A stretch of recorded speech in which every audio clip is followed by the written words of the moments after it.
Hey, what's going on, everybody? Anthony here, ABJ. For episode 150, we'll get started here momentarily. Just want to give a quick shout out to our World Champ level YouTube member tier support system, Freak Maniac 90210. If you guys want to support the podcast, there are ways of doing that. Tips and donations are always accepted when it comes to the super chats on YouTube, as well as YouTube memberships, Patreon, and there's merchandise and stuff below. But always make sure to check the links below to follow myself on social media, as well as support my guests with all their links below and the upcoming event that we're going to be talking about here on this show.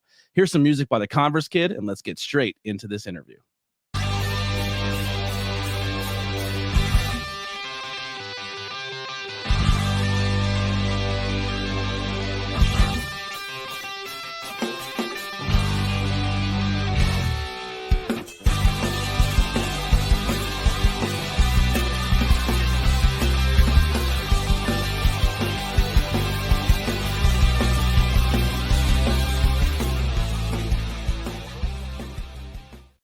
Hey, what's going on, everybody? We are back and live as a cat just dive bombs behind me for another podcast live here, episode 150 with Misfit. We're diving again into the drag community, which I'm super excited about. So we're going to learn more about another form of drag. So we've had drag queens and drag kings, and now we're going to be diving into the monsters, which I'm really pumped for. I think that's my niche. I love all drag. I'm appreciating of all of it, but we'll talk more about why I think that the monsters more, Mike. I mean, I think if you know me as a person, you'll find out why the monster thing is definitely for me. The show will be in Harrisburg. I will get all the events information will be linked below as well. We'll talk about it here momentarily, but it's going to be the Say Gay brunch is the big thing we're talking about here today. So without further ado, let me bring in my guest, the straight from hell themselves, you know, look at the background, the hell, Misfit. What is going on? Hello. Hi. How you doing? Fabulous. So we first met at a Trixie Valentine show for the at the Sanctuary, which was a lot of fun. It was so fun. Yeah, it's a cool venue. It's very cool. It was one of my favorite venues I've ever performed at, especially since I knew it was a wrestling rink. I knew that, so then I was like, oh, that's going to be interesting. And then when I pulled up, it was a church, and I texted my friend. I was like, is it a church? Okay. Cool. Yeah. it's a church that does pro wrestling, drag, and all sorts of art and stuff, which is really cool. I believe there's a show coming. The finals is coming up very soon. So make sure everyone goes over and checks that out. Trixie puts on great shows. That was my introduction to drag. I've never seen a drag performance up until those competitions, and it hooked me. I fell in love with it. I have so much fun now going to different shows and seeing them in different formats because I thought that was just the drag format. Yeah. So, and then from there are shows, they're like battles. So I love that that's just what it is. We just battle, which we do. But then there's also like the brunches and the other chill stuff in the bars and stuff, which is a little less like intense. Yeah, less in your face. I love the competition. I do too. It was so much fun. And you guys also have like all these awesome cameras and you're recording things and stuff. It was the most high level thing I've ever experienced. So yeah, it's a little bit different in the bars. I feel needs to happen more at drag shows. Yeah. So going to more drag shows all the time. I watch it constantly. Yes. it doesn't take much to put like how I would call a hard cam on the back of the room where you would work the crowd in the runway anyway. Yeah. Put a camera there, and if you had someone who's closer to get a closer shot of stage work, awesome. But just someone to invest in 2 decent cameras and just record the shows. I feel there's so many drag performances that get lost that aren't recorded, and the only way you really see them is if you go to the show physically. Correct. Yeah, you guys got every single angle, every single like. I just felt like I was like on TV, like literally. It was wonderful.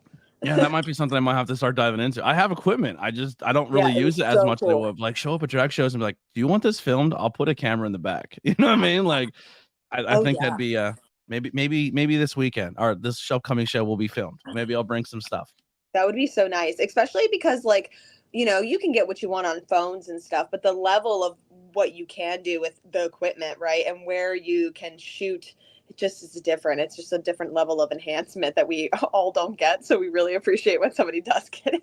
Yeah, maybe we'll mess around with it. Myself and Lily will play production a little bit Saturday. We'll have some or Sunday. Sunday. Yeah. So let's talk about the event a little bit. Say Gay Brunch in Harrisburg. Where's it going to be at, and what inspired you to put this show together? Yeah, sure. So it's at Zero Day, which is over here in Harrisburg on 3rd Street.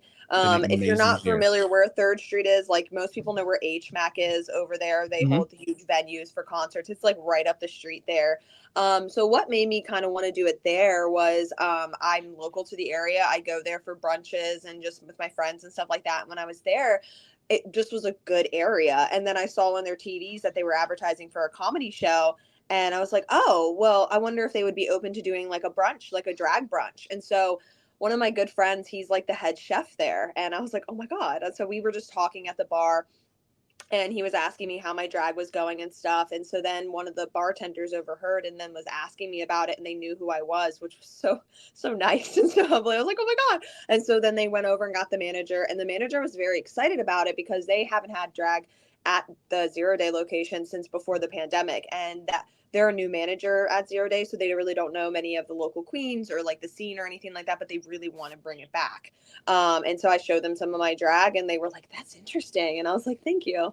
And so I also shared that, like, because of my experience and stuff in the area, because I do stuff over at Brownstone. That's like my home bar down in Harrisburg, because I started doing Drag Race Alley, which is we watch Drag Race there every Friday night. Right now we're watching All Stars, hopefully Dragula.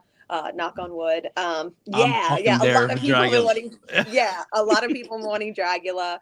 And so because of that, I've just gotten to know so many of the queens, and also doing other shows, right? Like Trixie's show and just so many other shows in the area. So, and when we do Drag Race, we usually have queens come and perform the first Friday of every month. So that's gotten so big that I was like, well, I know a lot of queens too in the area that would die to do a brunch. There are 2 other queens that do brunches and they're killer, but like I wanted my own. Like at the end of the day, I just wanted to see if I could do it, and I wanted my own. Also to book more drag monsters too, right? I like themed brunches, which I will totally do, like theme brunches. Probably soon I'll do an emo brunch, which I think will be really fun. But for this first brunch, I kind of just wanted it to be opened. Of course, it's Pride, but which is why I was like, say gay. I love that. Mainly because I'm the MC and I want to be on the mic and be like, everybody say gay, gay. Like, I just want that vibe. I want it to be a fun time. But I wanted the queens to be able to do whatever they wanted, to really express who they are as a queen and just do that. You know what I mean? And that's what I want to do throughout. And yeah, they want to do more shows and stuff, which is going to be really cool. We discussed doing like an open call night to just kind of have like maybe 10 queens come and do their own thing and be a competition in some respect, and they get like beer, like a free like case of beer and like a little sash, something like that, Oh, just to there's be beer able to involved. I might throw makeup on. I'm just saying, 0 day beers are right. very good. I'm just, Yeah, and just to be able, that was the other reason I was like, this would be such a good location. It's big, and then they have great food, so we're gonna have like a little menu on Sunday, and then like the drinks and stuff. But just to be able to have my own show, to be able to bring more queens in that don't always get booked, but then to showcase all kinds of drag, which a lot of the brunches that we have, they do that. But there are some things that I see at brunches and I'm like, oh, I wish I would have saw that and I didn't get to, or like I wish I would have saw that queen and I didn't get to. And so I think this would be a fun opportunity. And then, like I said, doing the open call would allow newer queens, like baby yeah. queens, to come. And my brunch is an all ages brunch, which is very different than some of the other ones, just because it's hard to find a location where you can have younger people come and be able to experience that. And so I've gotten a lot of good feedback about that too, like how excited, especially like the 18 through 20-year-olds. They're all like, Yeah. yes. And I'm like, okay. Like, so Well, they're I really mean, excited. I'm not gonna date your age here, but I'm older. I'm 37, and I think my generation was really lucky to have underage spots. Like we had like the local roller rink in Pottsville. We had a lot of places that did, like, we had a memory lane, which is like the Schuylkill Mall, and they were underage clubs where you were a kid and you can go and see a band of kids your age being punk and emo, and like we don't really have that anymore, but that was so vital to my youth growing up, like to go to an underage club or bar, but it wasn't serving alcohol. And you had that club experience. It was Right. beautiful. I loved it. And like you see a local shitty band of like 15 to 6-year-olds make noise on equipment and you're just like This is great. punk as hell. You know what I mean? Yeah. Like, and now all those bands are amazing. And a lot of our local scene's music is so talented because we had those opportunities and places for people to express and get good, because you're gonna suck for a while, but you need to like sucking at a younger age and getting better. Like Kurt Cobain and Dave Grohl said the best. He's like, people think, you know, you get in the industry and you have to be good right away because all these TV competitions. He goes, Nirvana started off as a bunch of people in a band who sucked at their instruments, and we got good because we worked at it. You know what I mean? Like, correct. Yeah. Yeah. I feel like any drag performer could say the same thing with makeup, with their hair, wigs, dancing, anything. Yeah. 100%. Now, one of the things I think when it comes to me that I wish was done more in drag, just kind of having more experiences, I love the fact, like, I'm learning as I go, but we did. I love the cup, by the way. I seen that at Pride yesterday. So all the sexy horror creatures. Yeah, I love it. Yeah, it says I like bad boys. It's really cool. I didn't get it at a Pride event. One of my friends brought it to me. I think they got it off TikTok or something. But yeah, it's my somebody favorite. was selling it at Pride because it was the only color I picked up. I was like, this is hilarious. Yeah. Knowing the different styles of drag, like there's more than just drag queens. There's drag kings. There's because I think like for outsiders, right? So like I look at it like as pro wrestling, same with drag. So pro wrestling is something that a lot of people look from an outside bubble, and there's things to it that people don't understand. Like there's comedy wrestling, there's androgyny wrestling, there's wrestlers like people see like as almost like a drag performance, like it is but it isn't. But like breaking that down and having those conversations are good, and I think that's what allows more people to come up and identify more and support it. So like I didn't realize that, you know, if I'm tiptoeing here, it's because I don't want to say the wrong thing, but like where females can perform in drag, or but they can perform and they're presenting more masculine or male, or how you're doing with the monster thing, like, and there's all different layers and levels to this industry that people do things. Sierra in the chat has a really cool, I don't want to say the wrong term, but gimmick, like where they do bugs, like they dress up as different bugs. I'm wearing their jewelry, actually. I'm so happy they're on. I also had their business card in case I had to like blow them up. But yeah, I got this at the Pride event this last Saturday, and I'm obsessed. Like but they have their little like tentacles and their thing. It's so cool. Yeah, and I didn't know that was a thing. Like if I just seen like clips, like I never watched a drag race, but I seen like on TV, and I just thought it was just in that box, if that makes sense. And then learning more about the industry, it's just so wide open. It's like, oh, that's really cool. And we'll kind of dive into how the negative aspects, and it's not negative in within the community, it's negative people how they perceive it. And the huge reason why I love to have these conversations and give a platform, my engagement's through the roof, but it's the first time in my engagement where I'm getting negative engagement, and I try to invoke more conversation, but those people don't want to hear it. They just want to be rude. So I have to delete comments. Like I had videos up yesterday that got horrible shit, and I was just like, you feel better, you feel good about yourself, that that's what you commented on your fake profile with no, and you're private and you don't post anything because you're a coward, essentially, is what it comes down to. But people say like, oh, they see maybe a performers that is more themed for adults, but not every drag show is like that. Like professional wrestling, there's shows you could take a kid to go see wrestling, and it's for kids, it's for all ages. Then there's deathmatch that you don't bring a kid to. There may be, you know, very close to nudity, there may be blood, violence, gore.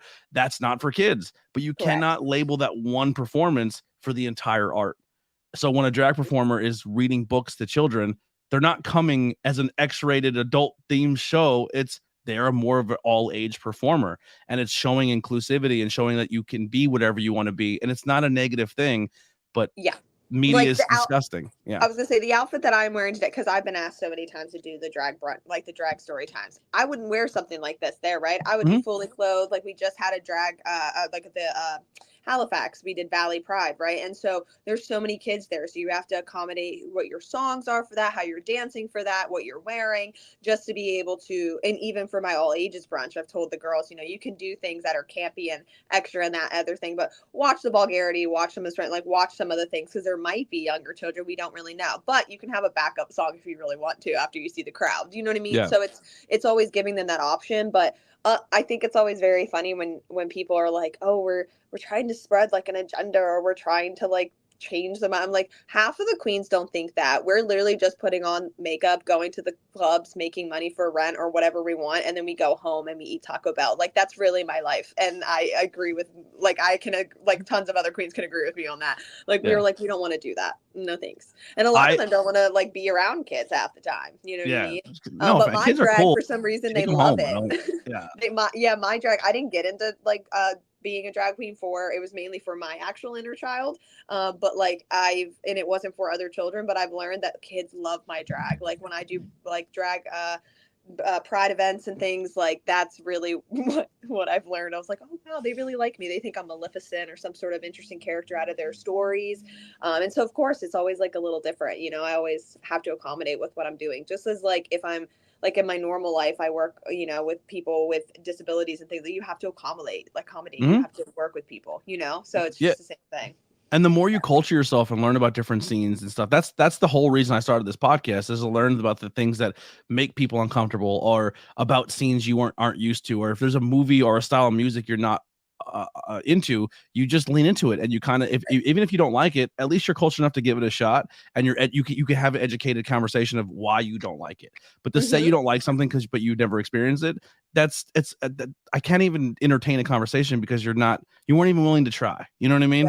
Right. Well, and you were just talking about like how the different forms of drag and things like that. I have so many fun conversations, of course, when I'm in drag and people ask me what my gender is and this, that. And most of the time I go, what do you think it is? I always start it off with that. And then they try to figure it out. And then when they do figure out that I am an AFAB, so, you know, biologically I'm female, but I go as non-binary because I've always kind of been that way. And so, except when I'm in Misfit, I'm definitely more femme. I feel more feminized. And so, that's kind of what I try to explain to them when they say, oh, well, like women can't do drag. And I was like, well, see, drag's an art form. Drag isn't necessarily a gender based. It's not like football or sport, or, you know, or whatever you want to call it. It's very open to interpretation. And then, you know, some people don't want to talk about it, right? Like they go into like, oh, well, like trans people should not be doing drag. That confuses, because it's like a whole, and I'm like, okay, well, and then once you get into that conversation with someone, you kind of know where to pick your battles, because they're just like, nope, they're not open to talking to that. They're not, you know, so we're just going to try to like deflect and diffuse this conversation and move on. But, you know, most people, when I explain like it's an art form and you can do whatever you want, and they're pretty open with that. And then they want to know how I got involved in doing it and stuff like that. But I really love each interpretation of drag. You were saying earlier on Drag Race, you only really see hyper feminine drag, which I will say I've pulled from. Like some of my inspirations are like Violet Chachki, and I love Trixie. There's so many people that like I just love. You know, Gottmik, but like, you know, Gottmik came a little after I started doing drag, so I thought it was kind of cool how I was like, oh, hey. So that was kind of nice. But it's nice to see on Drag Race that there are more trans people, and there are more, you know, clowny queens and campy queens, and I don't know, just it's not like Dragula, I would say. You know, I wish it was more progressive like Dragula, because you get to see the drag kings, you get to see the hyper femme, you get to see horror, you get to see so many different aspects of filth. The filth gets me every time. Right. So you get to see, and you still get to see that campiness. You still get to see that clown comedy kind of. There's so. I wish that Drag Race hopefully will progress more, but honestly, I'm Emmys, terrified so like, to watch Drag Race, because I started with Dragula, and I don't know if I can go the other direction now. I think I'll be bored. Like, no disrespect to the other one, but it's so hyper niche for me. Oh yeah, Dragula is way different too, because it's like it gives you a fear factor element, and then drag to an upscale. And I've always said too to people why I like Dragula more is because, you know, with Drag Race you kind of know what you're, not saying they know what they're getting themselves into. They know what some of the things might be, so they can prep, they can get their outfits ready, yada yada yada. With Dragula, they have to come with like their goo and prosthetics and blood and all the other things, and then they get to know the challenge, and they have like two days, like 1 or 2 days to make something there, like every time, like every single day or every single challenge they have to make something new, which is way different than Drag Race. So I feel like they are just like a different level of queen to me, because I couldn't make half the stuff they do in 2 days. Like, it's insane what they can do. I wish they talked about that more though on the show, because the way they cut it, at least I'm only into season 1 and halfway through season 2, so they don't really, like, sometimes they show up in a different outfit and then it's kind of close to makeup wise what they're gonna go for, and I was like, well, how did they know the challenge beforehand? Because I'm always trying to overthink it, because I pro wrestling, I but feel like like they might, kind of similar to Drag Race, but then still they still have to make it, right? So then there's still just like all these pieces, and then they have to like figure out how they're going to put it together and yada yada yada. I did actually, when Sigourney Beaver came to JB's over here, I asked her. I was like, I need to know. I was like, in Dragula, how they splice it together when you guys are doing your makeup, because when they do their makeup, it's like the lights go off and they're like, do come ready, get ready, whatever the frick they say. They're not even done. And I'm like, do you have more time after that goes off to do your face? Like, there's no way they let you go half-ass like onto the stage. She's like, no, like they do that for the effect. Like, we do have time after. I was like, I would be pissed if I was yeah. like half painted and they're like, go. And I'm like, no, we're not done. So I needed to know, because that always got me, because I've watched all the seasons, and every season they're getting ready and they're like half painted and they do this alarm and they have to, like, they're freaking out. And I'm like, do they have to literally go on stage right now? They're not even done. Like, it's absurd. But no, she said they gave them more time, which is good. But yeah, it's just a whole different level of a queen, I feel like. But then there's also, I feel like there's that interpretation where we were talking about earlier with drag kings, like, because I'm a female, I have to do drag king stuff. And I've had a lot of people ask me if I'm going to do like a Mr. Misfit. And I'm not saying I wouldn't. It would be fun to like explore and do just to see how I feel. But that's not like what I would want to do. It just, I don't know. This is just kind of my shtick at this point. Yeah, It I just love it. I works. love it. Thank When you. you came out in all red, I was like, this is sick. I mean, I love occulty, spooky horror. And when you came Yeah. out all red, I was like, this is dope. Like Too. I have so much devilish stuff for my content. So Yeah. I lean into it a little bit, only not because I'm like anti-Christian. I mean, maybe a little bit, but I get but it. it's It's okay. yeah, but it's more of like I'm more the occulty side in that, because most of the stuff when it comes to, if you find people in that niche, are more accepting of other people than the other side, you know? Correct. Yeah. Yeah. Yeah. Yeah. And I agree with the devil's. I mean, in my normal day to day, I'm very into like gothic, emo, witchy, all the aesthetic. And a lot of people are like, well, how'd this come about? And I'm like, honestly, it just did. It just, like, there was a thought in my head that I wanted to do, that I've seen. I really like, if you've seen Scooby-Doo, Hmm. the vampire gals. I can't think of what they are right now. Oh my goodness. It's going to kill me. If you're watching in the comments, leave the comment, because I can't think of them right now. But like, these sisters, they were very witchy and they were in a band and everything. And I just loved that. So I was thinking of all the different cartoons and different like shows and stuff and animes that I've watched. And I was like, and I love D&D. So I was like, oh, Tiefling, like, how cool would that be in real life? And so just started playing around and it kind of worked. Yeah. So you have your look to like tonight gives me a little bit of vibes of a professional wrestler. Thank you. And I have a little skirt, but you can't see it. It's my little, yeah, giving a little ab roll. yeah, Well, but the yeah. makeup though. So like when you did the Oh makeup, yeah, I did is white. there I've been doing that a little bit more lately. I just like the way it makes my makeup pop. I still do a yeah. lot of other colors, but yeah, I definitely like.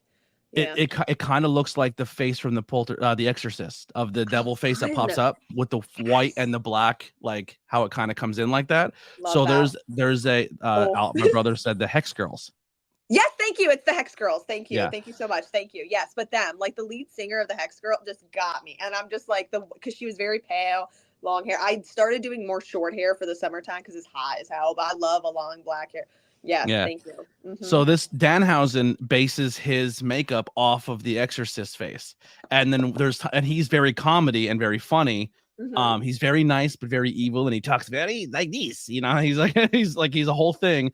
But when he goes like super evil, he does it differently, and it's actually like disturbing looking. But this Yeah. is his look. I love this. Oh my God. He could be a You part have of my like family. He like could a be a part of my female. family. Yeah, I you love guys look. You it. could be cousins with your makeup and style. Yeah, I love I it. love him so much. He's once again, two worlds crossing. I love it. But so how did you get into this overall? Like finding your spot in this, and like, did you always know that as biological female, like I'm allowed to do this? Because like for me, I wasn't sure. And then how did you come up with the name Miss Misfit? Like, how did you come up with your persona and what you wanted to do?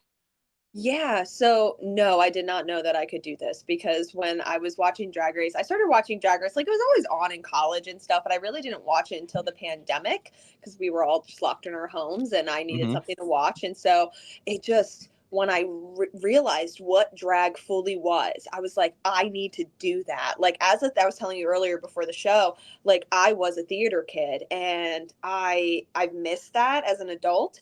But with normal job and stuff and day to day, I don't always have the time to put myself fully into a whole play or musical or whatever.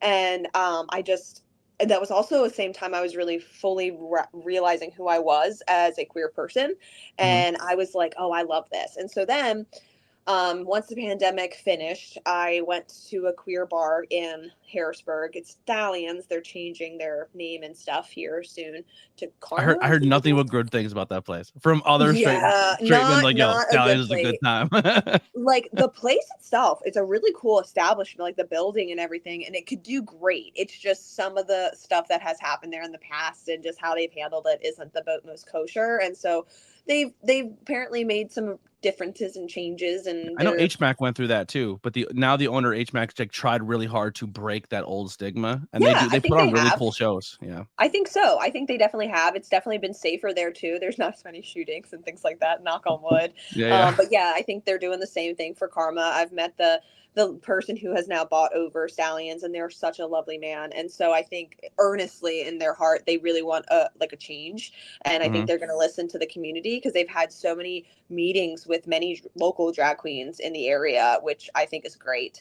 And being able to express what we've seen and what we don't want to see is really important, and they're able to use that. So hopefully Yeah. they take it and do what they need to. But I met some of my like chosen family at Stallions, and we all started watching Drag Race there. And so once that season had ended, my friend Cameron and I, we were talking about how we wanted to basically just do a viewing party of Drag Race. Like we just really wanted a space where we wanted to bring people in and watch it because that's how we met. And so we were going to do it at Stallions. It didn't really work out just due to some of the incidences that happened. So we were like, we need to move this. So we moved it over to Brownstone, and like the rest is history. We've been there now for like going on 2 years. We've done 2 seasons of Drag Race Alley for normal Drag Race, and now we did All Stars this season because after Drag Race ended, a bunch of people reached out to me and asked me if we're doing All Stars, and so then I had to go to the owner, and they were like, "Oh," I was like, "What? Can we do it? Like, is that okay? Like, I have like the account, da da da." And they were like, "Yeah, absolutely. Like, if so many people want it, we might as well." Which is the same thing for Dragula. I have so many people that are like, we want to watch Dragula. We'll come every week. Like, let's do it. So every Friday night around 8, we watch the Drag Race Pro episode. tip: And so, and if Dragula people are watching, which they're not, all your episodes are not on Shudder and AMC. You're missing episodes. So I started watching season 2, and there's like 2 missed, and I'm like, my OCD and my ADHD kicks in. I'm like, right, no, like I still right, haven't seen right. the reunion episode of season 1, and like I feel like I'm missing a part of my life. I'll have to find it on You DVD are, or because something. that's a good, I know that. So yeah, I've pretty much now watched all of Dragula like 3 times through. So yeah, I know exactly. It's a good one. You need to watch it. But Yeah. yeah, so when we did Drag Race Alley, I was talking to the people who run the, the bar and stuff, and I presented to them, what if we could do a drag race show the first of every month? And so we started doing that. And that's kind of at the first bar I ever performed at was Brownstone. And for a while I was just doing Brownstone, and then other queens started coming, and they've now done like 704 Stallions. I've done like stuff in York, and like it's all kinds of places, which is really cool because you network and you get to know some amazing people, Mm-hmm. and you just kind of move on from there. But yeah, that's my bar Brownstone, and now I have like different events there that aren't just drag race related. Like in July, I have an event called The Devil Made Me Do It. We were doing Truth or Dare night for a while, and then the PR person who does like the drag stuff, they were like, so it seems like people just really like doing the dares. So why don't we just do a night for you? And I was like, that's great. Let's just do that. And so that it's just basically we just do dares throughout the night, and it's super fun. We did one last month, and we were like, we're doing it again. I So, love that. The devil made me do it. That's sick. yeah, So yeah, how did it's you come fun. up with your idea, your look, your character, like the character of and the persona of Miss Misfit? Yeah, so like I said earlier, always been a theater kid, and I really tapped into just like different horror, witchy, D&D kind of aesthetics. Like for Halloween, I just wanted to kind of do it for Halloween to see what I liked. And as soon as I put the horns on, that was like a game changer for me. I was like, oh, like I love this. And it really wasn't until I was at my one friend's house and she gave me like paint, like not like just like foundation or what. It was like actual like paint like I use now. I am getting color foundation because that seems to be the ticket for like sweating and stuff. But like she let me borrow her like special effects paint and I painted my face for the first time and I was like, oh my God, like that's, and I have the photos. I was showing one of my friends the other day. I was like, so this is this is like baby Misfit. And I had my horns on and it was just half of my face because I didn't want to do the whole thing. It was like a Tuesday night and I was like, I'm not doing my whole face. So I just did half my face blue with my horns and my wig. And I was like, this is it. Like, this is what I want to do. And it's progressed since then, of course. But yeah, I don't know. And then I don't know. I've never really given thought to like how I thought of Misfit. I've just always been told I was a misfit. So it kind of just stuck for me. And with the horns and stuff, I was just like, I've always literally been told I was like a misfit child for having ADHD. And then later on, I found out as an adult I have autism. So Yeah. that's fun. Everyone's a little on the spectrum in some point. Right, You know what I mean? Like, right. yeah. So, but I was always called like a misfit. My Yeah. grandma would call me that and other people and stuff. If I would act up, like stop being such a misfit and stuff. And so it was always looked at as like a bad thing.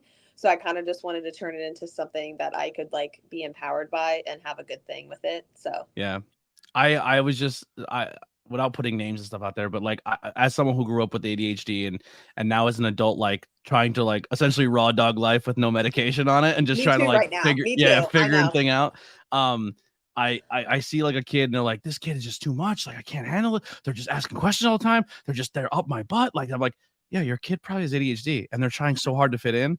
And then if you keep denying them and making them feel lesser for that, you're gonna put them through some stuff later on in life. Like, like just have a little patience. Like, well, and it's crazy because like when we were kids, at least because I'll be 29 this year, and so like when we were kids, my parents, like my grandmother, didn't want to accept that I had that like at all. So I went through my whole life pretty much without medication until I got a little bit older.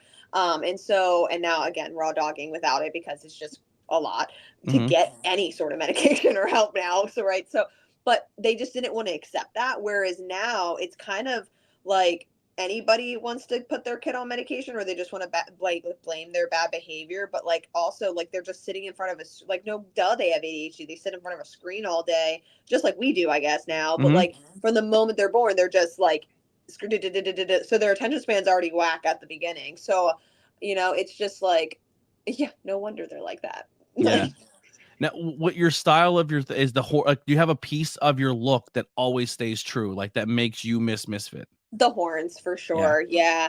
I'm definitely getting more different kind of horns. These ones have been just like, so profound because I can just, they're easy to put in my hair and they like stay because I can bobby pin them down. So these like fuckers ain't going nowhere. Like they're there. And it's hard to find ones that can stay. I have a friend, Edith Wiggles, who I've been talking like, would you make me some horns? Would you do like things for me? Because she does 3D printing. So they're lightweight like these ones are. Like that's what I really need is like a lightweight horn.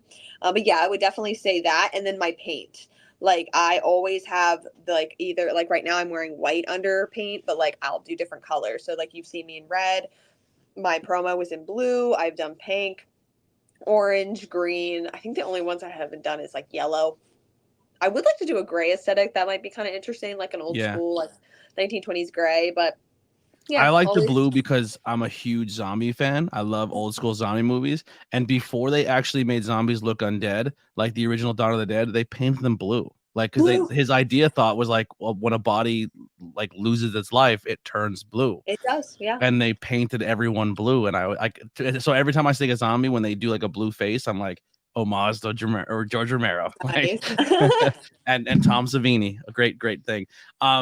Yeah, I love that. Have you ever done a Misfit paint where you make yourself look like the Misfit, look like the like just me as like this, and then like, well, like the Misfit where it has like the skull almost, the skull like the eye, like the band. No, yeah. I haven't. Oh, that'd be kind of cool. Misfit really and Ghost are like right at the same alley. Like I love the band Ghost. We just went and seen the movie. So good. It was good, but bad. Not bad. Not bad. Only bad because I knew they were gonna leave us on a hanger, and boy, did they ever! Did they ever? Yeah. Yeah. The whole theater was like, You're Fuck lucky we you. fucking love Yeah, you. they're like, no. Yeah. Yeah. Yeah, like I said, that coming up with that character and gimmick is super fun. So when you first got into it, was there a moment when it took a while to like find yourself, or you had that aha moment of like, oh, I feel like I'm hitting a good stride, and what was that moment that made you feel that way? That's a good question. No, like from the moment like that I'm in this, I like felt it. Like there's like a moment every time I do my makeup, I joke like when I do my wings, like not my mascara, my eyeliner. As soon as I get my eyeliner on, I'm just like, oh, not even like I'll be in a bald cap and just no hair or anything. It's just my white face or whatever color I have, and then my wings. I'm like, oh, she's there. Like hello, you know. And so as soon as I do that, I feel like I'm in that kind of persona. And yeah, it's just easy for me to be Miss Misfit when I am in all of this because like I don't see who I normally am as this and not many people do. I recognize there's people that I know out of drag, they have no idea who I am, and I think that's so fun. I feel like I'm Hannah Montana in a way. It's Yeah. like best of both worlds. And so in terms of like hitting a stride or anything, I don't feel like it's like plateaued or anything. I feel like if anything I'm going up, especially with the more events that I'm doing that are just customized to like me. Again, like the devil made me do it, doing like the Drag Race Alley and being able to book all those queens and stuff, and then having my brunches and having upcoming stuff like that to be able to just give other newer baby queens and drag queens like that platform to be able to do what they want. Because as much as I appreciate like the queens who, again, the hyper femme queens who want to do the pageants and want to do all those things, and who knows, I might do a pageant if it suits me. If I do it though, it's going to be very gothic, very elegant, like, so it needs to like fit with what I want to do. But like I don't feel like that's necessarily what everybody wants to do, and I don't think that that's the road that you have to take if you want to establish yourself in this like drag scene. I feel like if you just are a good performer and you do what you love and you show that, and you want to open doors to other ways, that should be enough. I don't feel like you have to go through this whole like Yeah. pageantry thing and then booking all the things. Like you could just be a good performer, and that's enough, you know what I mean? So yeah, I just feel like so far there's nothing but up. Yeah. Now, I feel in the like, drag community, like I don't know the history. Like I can tell you, oh, professional wrestling's been around. Like I don't know the history of drag or how long it's been around or as an art form or a performance. But I feel like now in 2024, it's really hitting a popular stride where it's really out it there in is. the marketing. But I think where right now we're getting, Miss Pennsylvania Queen, Miss like the Queen, like, and it's that glam style Mm-hmm. drag performer that's kind of being the forefront of what everyone thinks drag performances are.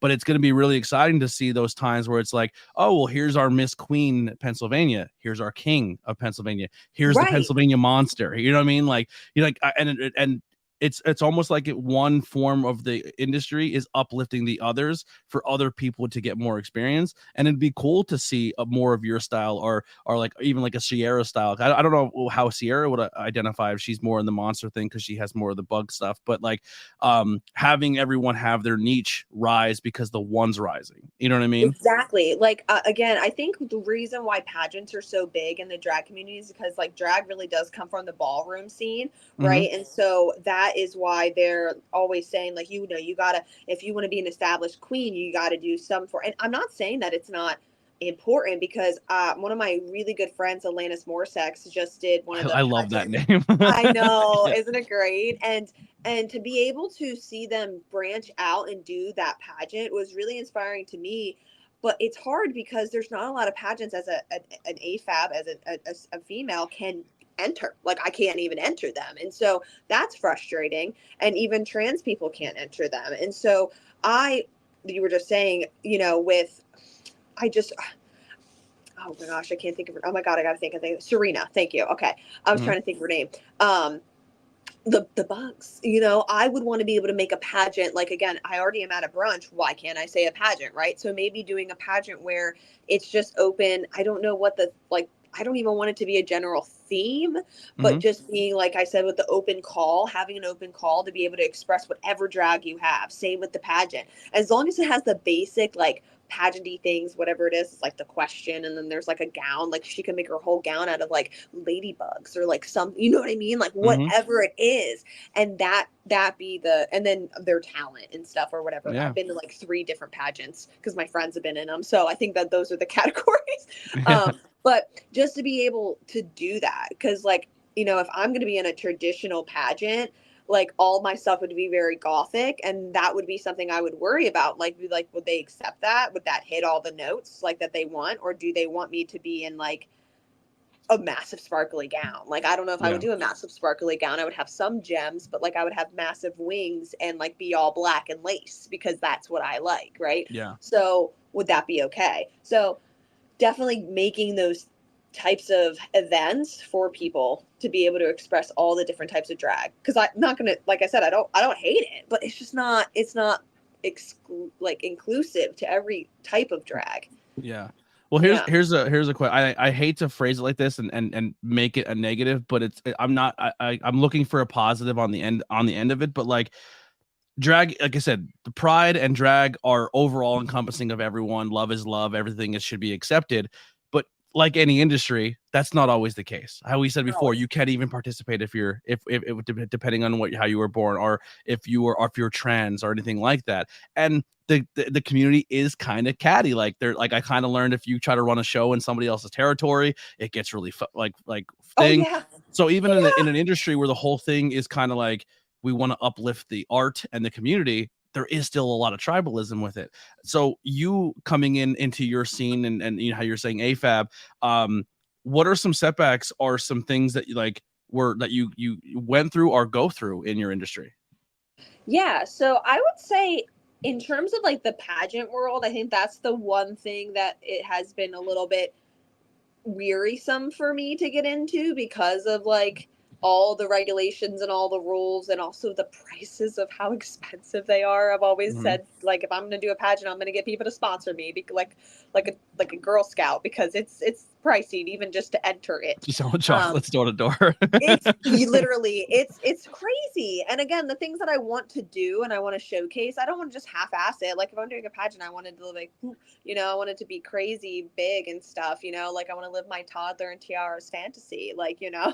So but in terms of being an AFAB queen, I will have to say that I'm so fortunate. Maybe it's just the area that I am in, not just I'm in Harrisburg, and I'm talking like Lancaster queens, York queens, Philly queens. They've accepted me fully. Now, do they all know that I'm a female? I think so. I would say like a majority of them know that I'm a female, and they've all been so great. Like, I haven't really had a bad interaction, and I can't say that for other people in different places, but like Mm-hmm. in this area, I've been so fortunate to, and the queens love it too. They ask lots of questions, and they want to know, you know, all the things, and why I do what I do and stuff like that. And then I've also had like, yes, mama, like all the things. Like, it's been Yeah. really great. I haven't really had too many setbacks from being an AFAB queen. And of course, the people who I started at Brownstone with, they didn't even question it like at all. It was just like a very like, oh, okay, cool. That's great. That's So awesome. yeah. Yeah, I know. I haven't really had that bad of an interaction. However, you know, from watching a lot of just content, specifically, like if you've ever watched the show We're Here, you know, like there's a lot on HBO Max or whatever it's called now, Max or whatever. There's so much terrible stigma for, you know, drag queens in general, but also transgender people, and then AFAB queens. Like, it's just Yeah. not the same here. So I'm very fortunate. When I watch those shows, I go, oh, like I love like where I'm at, because I am able to express this weird thing and be accepted. So it's kind of Yeah. nice. It's Yeah. like the punk scene. I love the punk scene because the punk scene's very like, F the establishment, break social norms, be who you want to be, Yeah. live how you want to live. But it's also very gatekeeping. Like, you don't listen to certain punk bands. You're Oh not my punk. Like, God. you know what I mean? Like, it's for how accepting the community is. It also could be very gatekeeping. You know what I mean? Yeah. Yes. So Yes. who are You're some of not your emo enough, or influences? you're not punk enough. Yeah. Yes, yeah. You don't. So I always wanted to be emo punk, but I also lived in a school where like you had to be the jock or you had to be a sports guy, and if you didn't dress or if it fit that mold, forget about it. Like to this day, I'm still like Lily always picks on me. So I'm like, I kind of want to wear guy liner just one time to see how it feels. And she's like, do it. I'm like, I can't mentally. Like I started wearing an earring. Like the You earring is should my go first to an step. emo night. Like, okay, so if Yeah. I do an emo brunch, that's perfect. Like you can Yeah. wear your guy on, do all the things. Like my partner now, that's honestly one of the things that I appreciate so much about them is that they aren't afraid to be femme and they are cool with dressing up and doing all the things and stuff like that, is to be able to just be masculine, but like positive masculinity. Like Yeah. that's Yeah. the biggest thing, is like you can be, and again, I won't put them on blast, but like, I don't really, their sexuality and their gender is whatever they are. They can do whatever they want. They want to put eyeliner on, they can put their eyeliner. Like that's not gonna Yeah. That's how change I look. how I feel about who they are as a person. Like slay, Yeah. like do I whatever you always want. I'm wanted not the gonna long look at them hair. less as a man. You know what I mean? It's just Mm-hmm. do what you But need it's to that do. weird toxic masculinity that's beaten into your skull, and you're trying to Yes. like I said, I'm The gonna man pierce the other box. ear. I'm doing the dangly earring on one side, the stud on the other. I wish I could paint my nails more. The guy, like, Yeah. there's more to my look that I wish I can do. I'm mentally still trying to overcome those barriers. Well, I was gonna say the one thing I always recommend to friends, especially like men, is like just paint one nail or like the pinky and just Yeah. move on from there and start painting more nails. It's really fun to see like okay, I painted Yeah. one, and then they text it, I painted three, and I'm like, yes, like I'll paint both hands. it's I've done exciting. it before, and you would be insanely shocked as a dude at a job how much people will stop what they're doing and be like, "Are your nails painted?" I'm like, Oh yeah. "Is it Oh that yeah. big of a deal?" And people freak out. They freak out. Why are Yeah. you painting your nails? What are you And trying to I do? would say, why are you focusing on myself so much? Exactly. Like, Deborah, yeah. like go about your day and print your stuff. Like, yeah, Yeah. like it's not that, yeah. Yeah. And again, when I see that, I always tell people, you can observe, like think of yourself as a sponge, observe it, do not absorb it, because they are like that all the time. And the fact that they stopped and asked you about your nail polish instead of doing what they needed to do, like you are now the main character of their story and they are not the main character of their Yeah. story. You know what I mean? Like it's Yeah. just, and that kind of puts things into perspective, and it doesn't make you feel as bad about yourself because you're like, okay, Absolutely, what to dude. Like leaning more into the community and in the LGBT community and going to pride events and drag shows. Like it's like I'm slowly getting more confidence in just myself, and not even like I said, as an ally. Like I'm like I love their bravery, because like even though I'm not in that community, like just to openly be something small of I always wanted to paint my nails, but now Yeah. turn that into your sexuality. You know what I Mhm. mean? Like that's insanely brave and overcoming, and like I respect the scene more. You know what I mean? Or respect the lifestyle and how it shouldn't be a conversation. You know what I mean? Like, Not yeah. really. No. So in your industry, who are some of your influences and role models? Sure, yeah.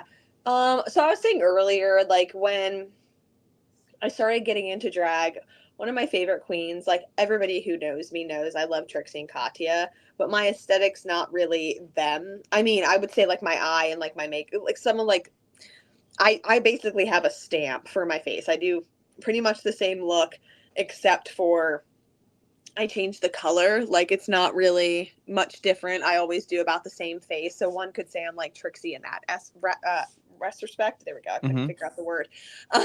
But in terms of style and stuff, so like I usually wear a lot of corsets. I wear a lot of like cinched things. So I really love Violet Chachki, just due to, I don't know if you know who that queen is. No, I do not. She was I'm still learning. well, it's okay. See, it was season 7 of Drag Race.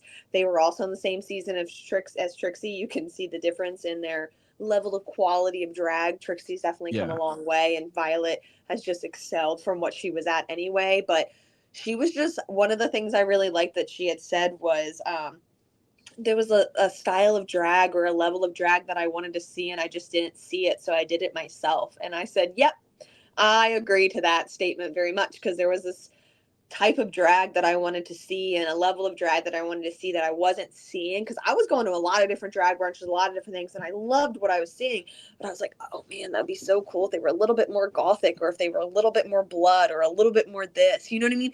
There was always things, and maybe that was my inner theater kid, I don't know, but like I was like, oh, there was just something that could have been cooler, I would have done it this way. And so after a while, and I was talking to my friend Cameron because we wanted to do this whole drag race alley. I was like, what if I did like drag? Like, what if I did, And so she was definitely that inspiration of like, well, I don't see it, so might as well create it. And then I was telling you earlier, as time went on, I started doing drag a little bit before I saw Got Mick, but like a lot of people, especially when I'm doing my white face, they're like, "Oh, you look like Got Mick," and I'm like, "Oh, thank you." So I definitely pull from those kind of, because all I ever knew was Drag Race. Like I didn't know any of the local queens except for. Uh, I'll give her a shout out because I do love her dearly. Callie Couture is one of my like I adore. Do you know who Callie is? You have Mm-mm. to know. No. I don't. I Oh my don't. God, you have to Is that look like up the who John Callie Cena is. of drag?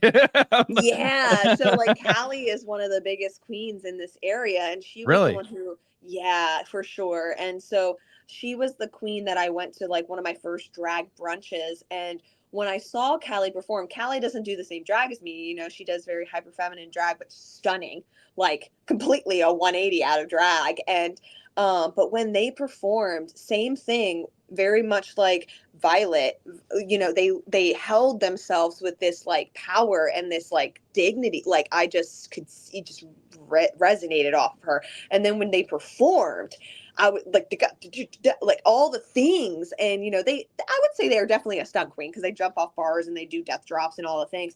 But even just standing there evoking a crowd is so captivating. And I was like, oh, I want to perform like Callie, like that. Yeah. I know I could do it to that standard, and just watching her, how she commands her room and everything. So, but other than that, I didn't know many other queens in the area besides just like the Drag Race queen. So once I saw Callie, I was like, I'm going to perform just as well as they do. Yeah. There was somebody at Schuylkill County Pride. Maybe Lily or Sierra can help me out with it. I believe they're Miss Pennsylvania queen. I think they have their Anita, what's the one who just won. no, maybe I thought their name was like their it was like a three in the late like Beetlejuice, but it's not, but it's a Oh, different Morgan, name. Morgan, Morgan. I Morgan, love Morgan, Morgan, Morgan. Morgan, Morgan. Okay, so talking about Morgan, Morgan, Morgan. I didn't know Morgan, Morgan, Morgan until I got into drag, and they're probably, I don't want to like rank the queens, but I love the Callie and Morgan. So Yeah. Morgan, Morgan, Morgan. I tell my friends all the time. Beetlejuice. I'm sorry. I See how I mean, Morgan. remember things? No, yeah, yeah. If Morgan watches this later, she's gonna love this. But like, I tell people all the time. I was like, we haven't talked about this yet, but like there's a whole thing about drag families and like drag siblings and drag da da da da. And I've always kind of been like, I don't really need a drag family, but if like Morgan anytime asked me to be her drag daughter, I would say yes. Like Yeah. immediately. I freaking love Morgan. And Morgan's just always been so supportive of my drag. And every time they see me, they just boost me up to make me feel so good. And Mm-hmm. I already feel pretty good in drag, but then like she just boosts you up to she's like a mama. And the level of drag that she does, again, like Callie, like a whole 180 when they're in drag, they look completely different. Yes. And it's so good. Like they do so many, I've seen so many of their performances now, and each time it's different. They can captivate a room like no other. And it's just, they're so nice in and out of Yeah. drag. Yeah. Well, even Yeah. like when you're at a band or a wrestling show, I'm for people listening, I know I'm doing a lot of wrestling references, but that's my comfort zone. That's what I know. But like you go to a show and there's just someone who's performing at that show or and wrestling that is just like, wow, they're a bigger deal. Like you're in a room full of people who are Yeah. chasing their dream, and everyone's very talented and everyone's very passionate, but someone's head and shoulders better than everyone else. Yeah. And I don't want to rank people, but like the way Morgan conducted themselves, the way they walk, the way Yes. they talk, the way they Yes. perform, the way they do. Like I had a conversation with them. They're on a different level than like Way different. the Yeah. only other person I've ever met that's on a level like that. And once again, no shade, no disrespect, is like Trixie. Trixie Yeah. Valentine is someone like gets it. Like there's doing it and then there's making it a business. And I feel Yeah. like both of them are on a really high level. Like Morgan, I think is a really, really high level. Like I feel like I don't know if they have been or they are there that level of Oh, TV. yeah. They should be. I know. I agree.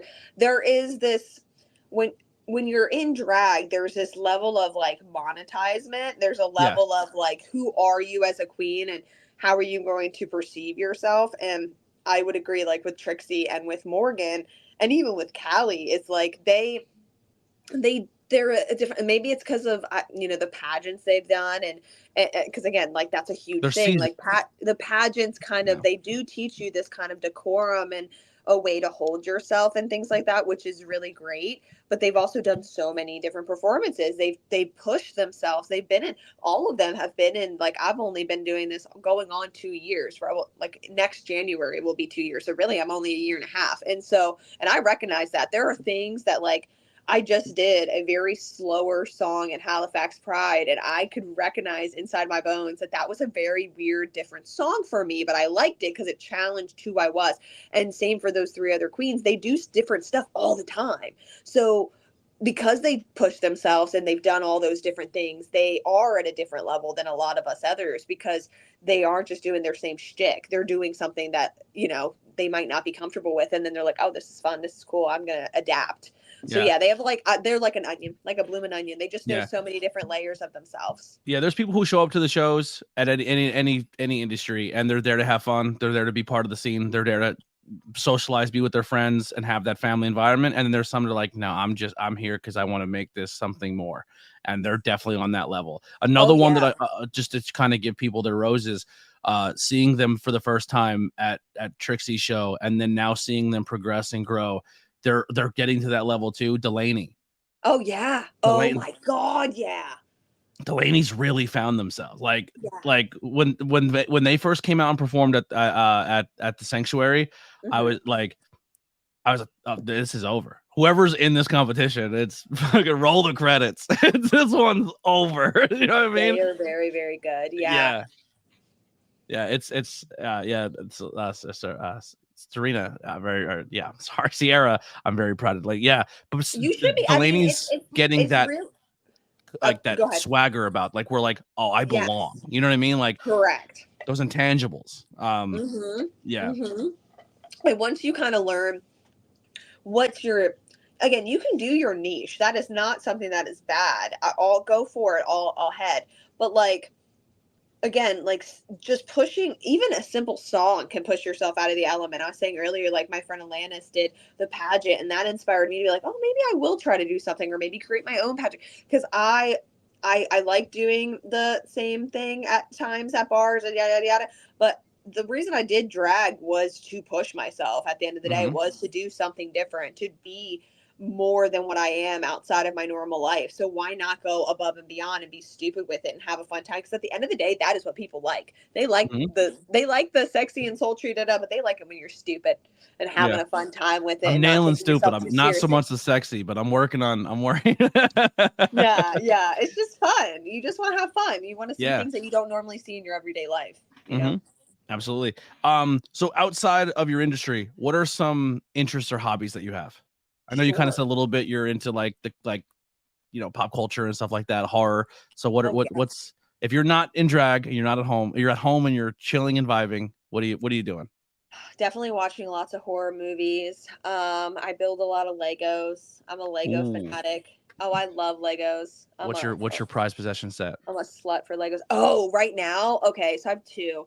I have my Polaroid camera, but I'm going to be purchasing because I just finished that. I want to purchase the Spider-Man head that's like, it sits on a mount and like it's a big Spider-Man head. I want to get that. I'm actually going to get like floating shelves for my bedroom to put like my Lego decor, because after this, like, it's so sick. Like, I already know, like, after I do the Spider-Man head, I know the next set that I want to buy. Like, I just have so many sets. Two on my radar. So, dude, yeah. And so besides Home Alone the Polaroid, house, have you seen that one? The which Home one? Alone house? Yes, but I want to get the Starry Night. So like the Starry Night thing that looks like a painting and you can put. I want that next after the Spider-Man head.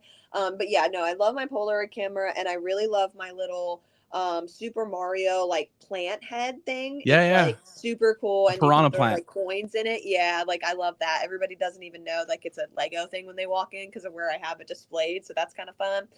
The Hogwarts castle is really cool too. I know, my friend has that. She's putting it on her dresser. It's like she said like 30 bags or something, some shit. It's insane. Yeah, it's insane. Her and her husband have just been like slowly putting it together. But other than that, like, I work a lot most of the time throughout the weekend I'm working. Yeah, I work for a nonprofit. I'm a supervisor over there, so I do a lot of that stuff. You know, when you're managing a bunch of people's lives. That takes up a lot of your time. But other than that, I'm just like chilling, binge watching horror movies or shows. Love like just like I feel like any woman, the murder documentaries, like those Yeah, kinds of shits. I love that. You know, just relaxing and vibing with my. I live with my partner and my best friend, so it's really nice to be able to have those two around just to kind of vibe with. And then all my other friends live very close, so we're always just kind of hanging out, having movie nights. After the brunch, we're all actually getting together because there's a movie that I've been telling them to watch and they haven't watched it. It's called Saltburn. If you haven't watched it, watch Saltburn. It's insane. I'm writing it on the Plugging, board right now. Yeah. writing it on the board, plugging it now. If I could get proceeds, that'd be great. No, but it's What platform is it on? wild. It's like, as somebody, they're like, well, how would you explain it? I was like, I haven't been that like stunned by a movie. If you would like say Hereditary and Midsummer had a baby, like Oh, in my mind, that's how fucked it was in my head. Like it was just really good, and it really had me like. And at the end, I was like, no, like that's insane. So it was. so Really you know good. I do movie reviews on as well as interviews, right? We should just do that. I would love that. I would love to come on out of drag or in drag, but just to talk Did you about meet Dante at the drag shows for Trixie? Huh? Dante's a content creator. Dante Oh, yeah. Elizabeth. Mhm. Yeah. Yeah. So me and Dante have been doing a ton of movie reviews. We just did Abigail. We did I saw that one. I Late Night with loved the Abigail. Devil. Yeah, Late Night with the Devil. Yeah. That So was a good one too. I maybe love come those on two. and do Saltburn with me. Yes, I would love to do that. I loved those two movies though, Late Night with the Devil and Abigail. I was a little skeptical of Abigail, and then I watched that by myself. And my best friend, I was just saying, she was like, "Oh, I don't have time for like a whole movie," and I was like, "Okay, that's fine. Well, I'm still gonna put it on. I got to do some work." She sat down for the whole movie. She was sucked in. It was a great like, heist movie too. It was good comedy, good heist, good action, horror. The gore was awesome. It was perfect. So good. She was like, "I'm so sorry for what's about to happen," and I was like, "Oh." It was so clever. It was so clever. I liked it a lot. But yeah, no, I would love to come on and do those. That'd be perfect. Really You heard it here. Everyone who's enjoying this one, we're going to be doing more content. What are some words of encouragement for someone who's just starting out in your industry? Yeah. Okay. So what I would recommend, and I've said this to a lot of people who want to start drag, is that do not, I don't know if I'm allowed to curse in here. I've already cursed. Yeah, absolutely. Okay, great. Do not give a fuck about what people think about your drag. Of course, it's okay to take opinions and like critiques and stuff. Like one of the things is like I overdraw my lips now. I didn't overdraw my lips when I first started, and I was like, that's fucking stupid. And then I did it one time and I was like, I get it. Okay.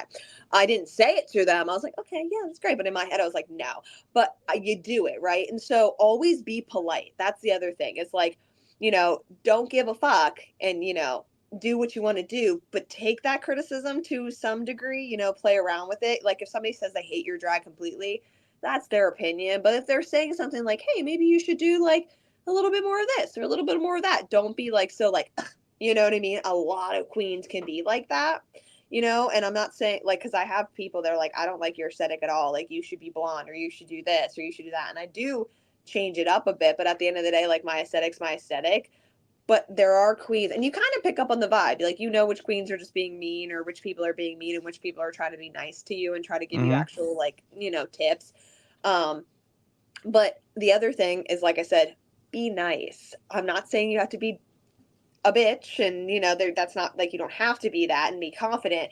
But in terms, I've personally, if you're not nice and you don't have some sort of like politeness or you're not like reciprocating that good energy, no one's going to want to book you. No one's going to want to be around you. No one, you know what I mean? It's just general like niceness. I'm not like, again, I'm not saying you don't got to be like, oh, I'm the shit. You can, but don't be disrespectful. I've been in that area where, my first year doing Drag Race Alley, we booked some really disrespectful queens. And I was like, nope, never again. Like, we're not doing that. Like, there's just a level of kindness that should be expressed around. Yeah. And then kind of add to that on Dragula season 1, from the moment I seen Vander, I was like, they're winning it.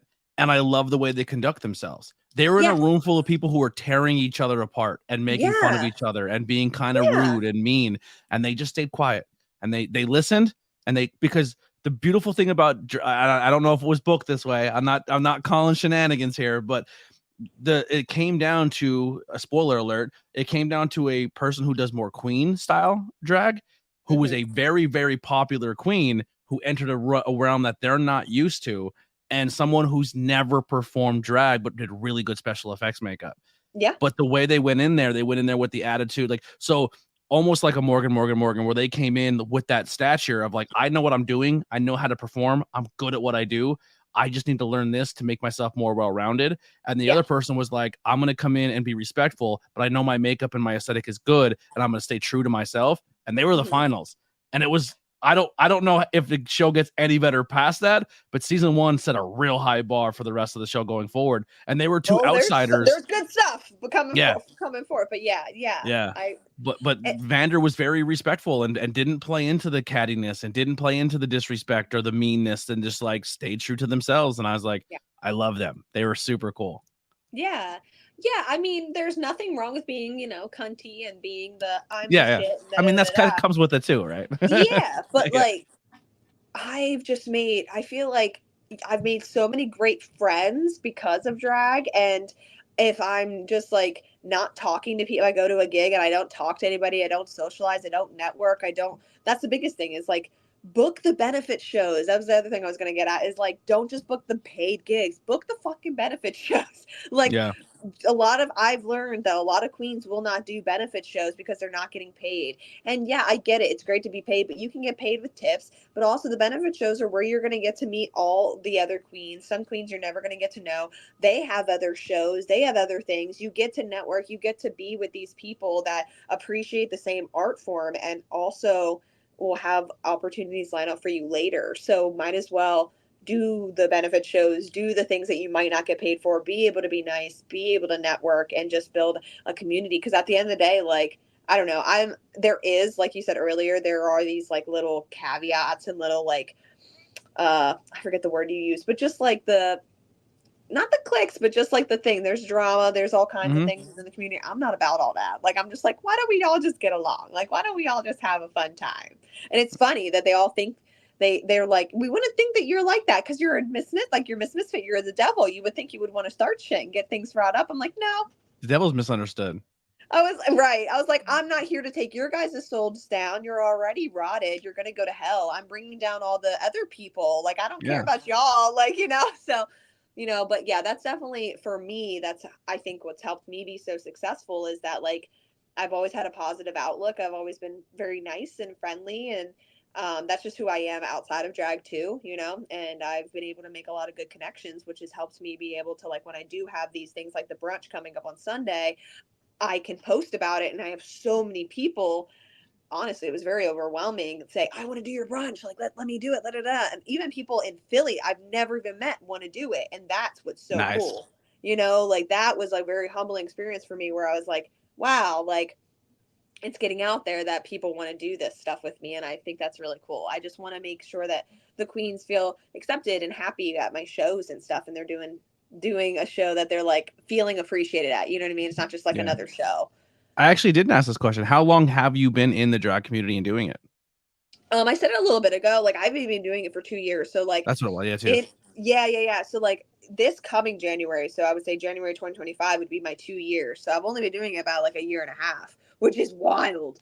Yeah, and you're putting together your own shows. This is kind of cool. Yeah. Like I said, I do in the brunch. I'm going to be doing more of those coming up. I have the shows and stuff at Brownstone and all that fun stuff. So yeah, I think you doing things your way and bringing your style out and doing something different is cool, and I'm definitely on board. I cannot wait to come out and support. We're definitely making a trip to Harrisburg for a Friday night drag fall. The first time I watch RuPaul will be at a bar at one of your events. That's how I'm going to do it. It'll be so much fun. It'll be so much fun. And the closing question before we get out of here, and if anyone has any other questions in the chat, please get them in right away because it is getting a little late. I don't want to keep Miss Misfit up too late. But what are you grateful for, and are you happy? I would say that I'm grateful for, in general, my chosen family, because like my normal family is quite unhinged. I have a few family members that I'm kind of close to, but like at the end of the day, like my chosen family has been everything to me, and they've been so amazing in this journey for me and how they've supported me and always just been there. Like, through all the ups and downs. So like I feel like I'm giving like a pageant speech. But I feel like I have to thank them because they've always just been there for everything. And they know that like sometimes when I feel like I'm not going to, I have a very high expectation for myself. So if I feel like there's some days where, you have that negative Nancy or Linda in your head and you're like, this isn't, I'm just going to stop. It's not that big of a deal. They're always like, no, like you have to keep going. So I appreciate them for that. And then the drag performers that I've met, they're the same thing. Right. So I feel like because of my drag brunch and because of the open calls and all the other things, like I was saying earlier, I would love to do a pageant. And because of that, I know that there are people who want to do it. And because of that, I inspire them and I like encourage them to be able to look forward to something. And that makes me happy, right? Because I feel like so many of us live in like, I work a normal 9 to 5 and you get kind of caught in that circle. You live in that rut. And that's why I decided to do drag, is because it gives me that escapism and it gives me that time to be able to leave this boring, sometimes mundane world and do something more exciting and elaborate.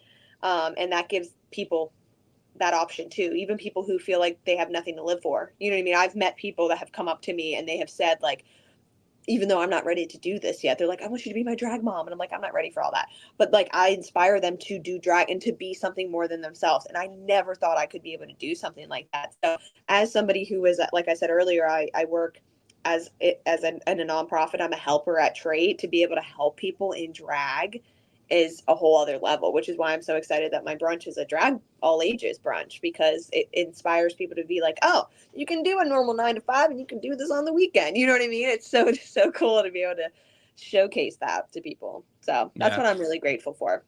I love that. Sure. Ryan Vlog says, fun interview.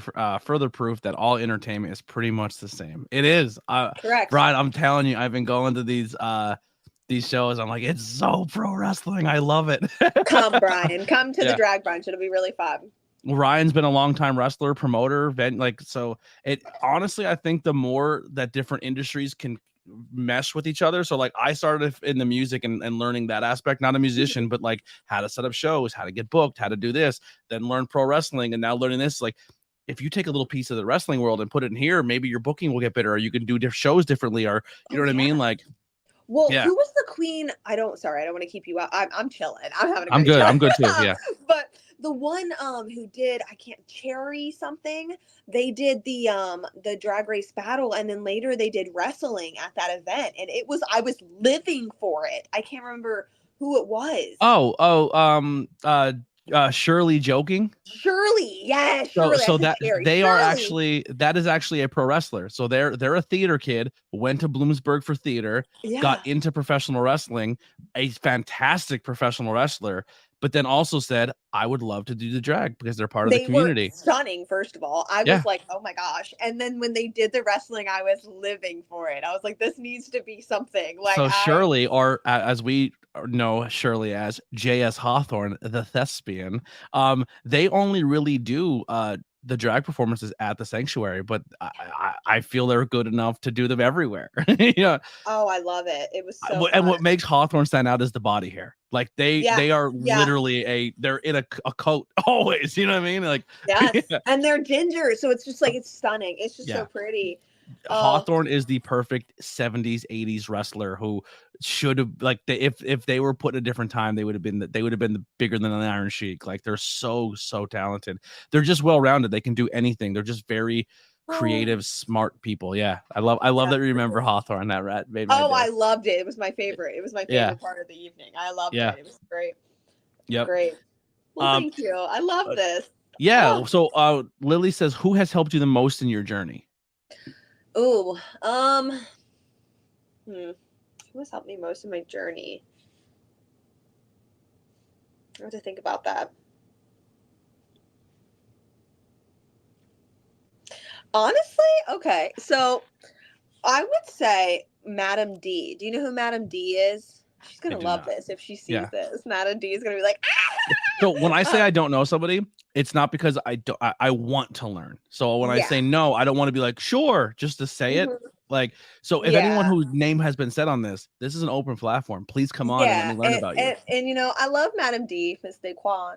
And we always I love her because we can read each other for filth all the time, because Madam D always wears sneakers and shit. She sees this later, she's gonna like message me. But I get it why she wears sneakers. But when I first started doing drag, there were things like, she loved my drag, but there, like I said earlier, you can think you're the shit, and that's great. But there are some queens that you can tell that are generally just reading you to be rude, and reading you because they want to see you do better.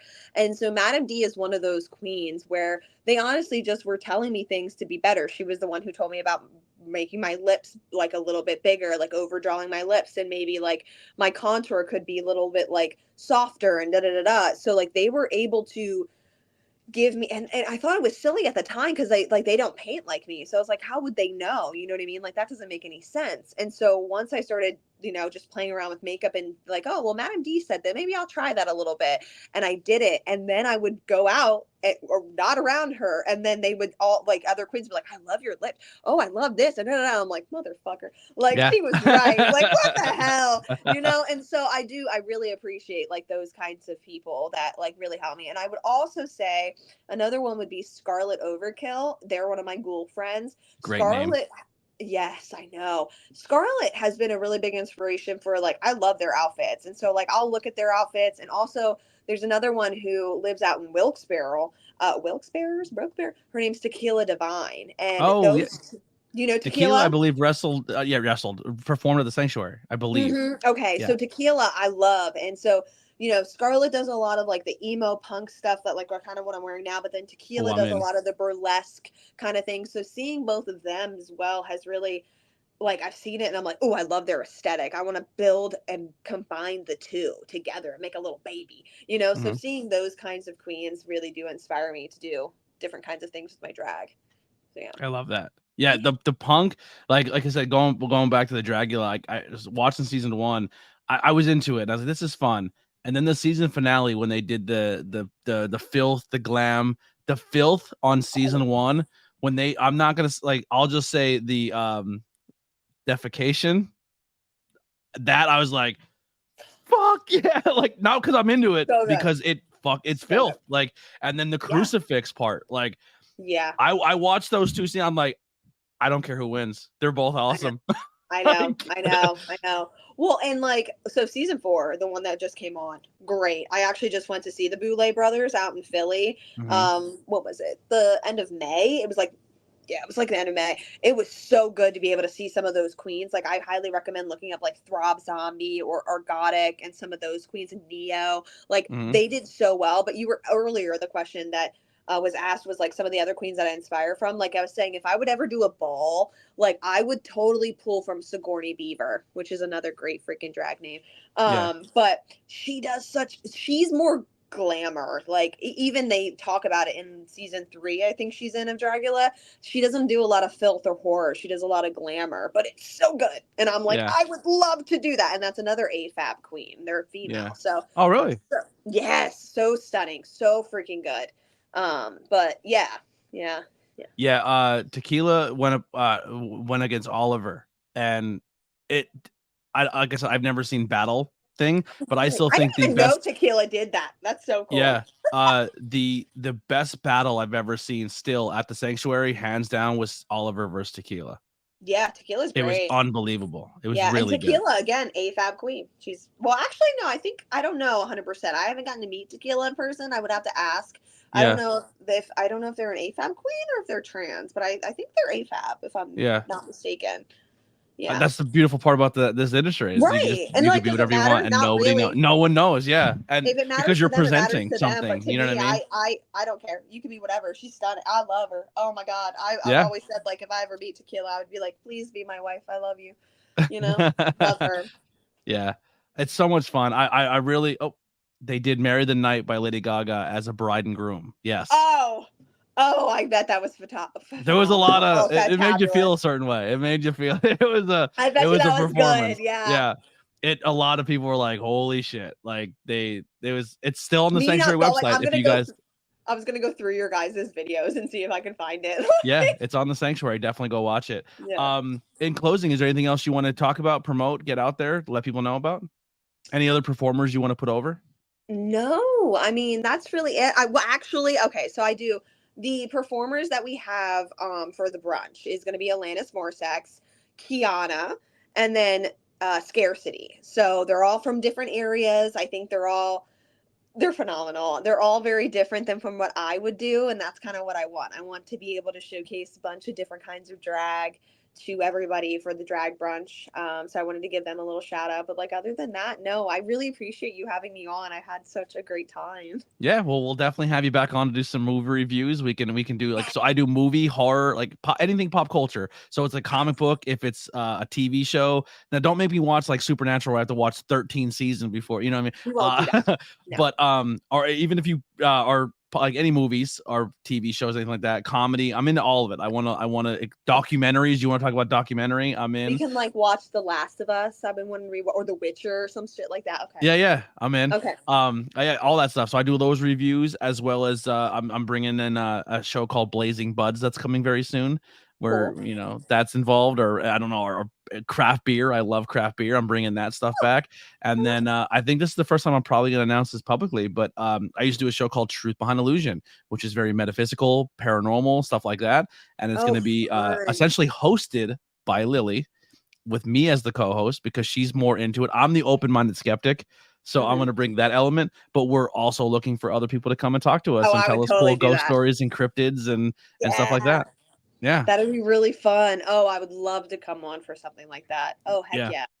And I'm always Cool. looking for more people. So if you know anyone who's in a band or art or anything like that, drag, wrestling, Okay. I want to hear more people's stories and art and learn about more cultures and different I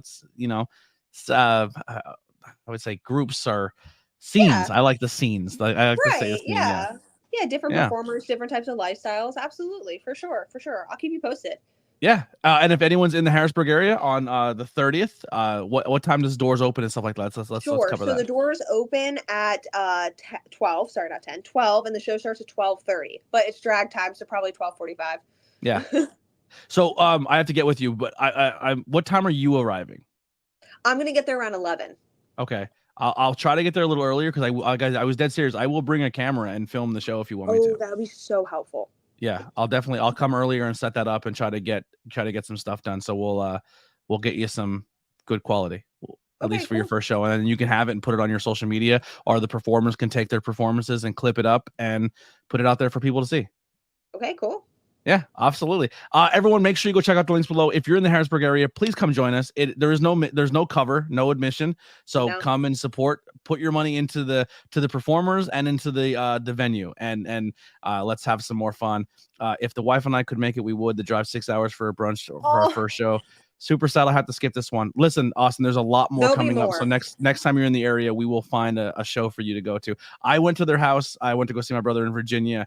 And he's like, "What are you into now?" I go, "Do you have Shudder?" He goes, "Yeah." I'm like, "You have to watch this show." And they put on episode 1, season 1 of Dragula. They watched the entire season in one day. They're hooked. Yeah. Loved it. So we bonded that. over drag. I learned about a community and I passed it on to my brother and his wife. Yeah. Oh, yay. Yeah. The power of drag. Yeah. But thank you so much for this. I cannot wait to have you on for some movie reviews coming up very soon. Make sure you check out the links below to support and follow Miss Misfit on all social media. And like I said, if you know anyone who wants to be on, please hit me up. I'd love to have you come join and do an interview and have a great conversation. With that being said, that's going to do it for episode 150. Here's some music by the Converse Kid. We're out of here.